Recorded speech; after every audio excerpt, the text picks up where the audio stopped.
It's really important for educated Muslims, Muslims who have an actual training, traditional training within Islam, to try to make inroads and try to gain some sort of access or representation to places where non-Muslims are talking, speaking, thinking. Especially if they're talking, speaking, thinking about Islam. Things end up in silos, right? And so the Western Academy can often be, okay, you have a department of religion, you have a department of Islamic studies even, and maybe there's not a single Muslim there among all the professors in that institution. Or maybe there is a token Muslim or a couple token Muslims, but they honestly hold very, very fringe beliefs that most Muslims wouldn't even recognize as being authentic Orthodox Muslim or Islamic beliefs, right? And so it is important that there be a class of students of knowledge or a class of scholars that is able to tap into that audience.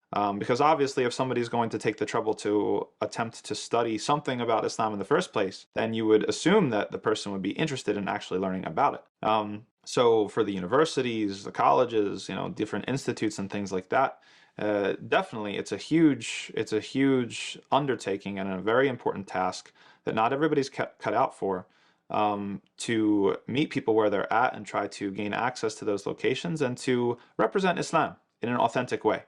And why I say not everyone's cut out for it, because it comes down to that, representing Islam in an authentic way.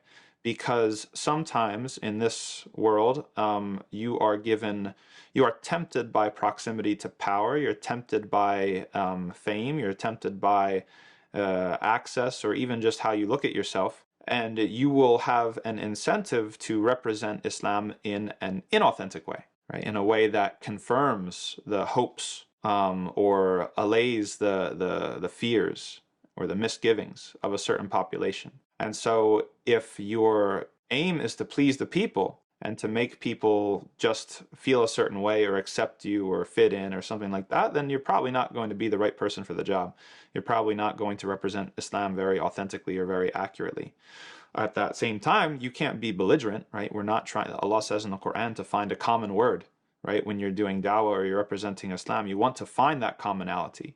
But just because we're finding commonality doesn't mean we have to distort the religion or misrepresent the religion. We can be authentic in our representation of Islamic orthodoxy, and still not be belligerent, or overly aggressive or combative about how we present that. So it's a fine balance to strike, and not everybody is suited for that sort of thing. You need to really have a certain amount of confidence and assertiveness, and you also need to preferably have your livelihood taken care of outside of that institution. Because if your livelihood is just dependent on that one institution, then there's a conflict of interest. You have a financial incentive to say what people want to hear or to portray Islam in a certain light. So, but just because it's difficult doesn't mean it's not very important work.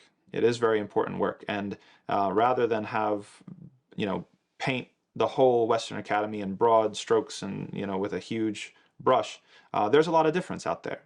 From department to department, from university to university. There's some people who are very open-minded and actually want to learn. There's some people who are very closed-minded and think they have it all figured out and are very prejudiced. And so it's a case-by-case basis, and everybody should try to get in where it makes sense.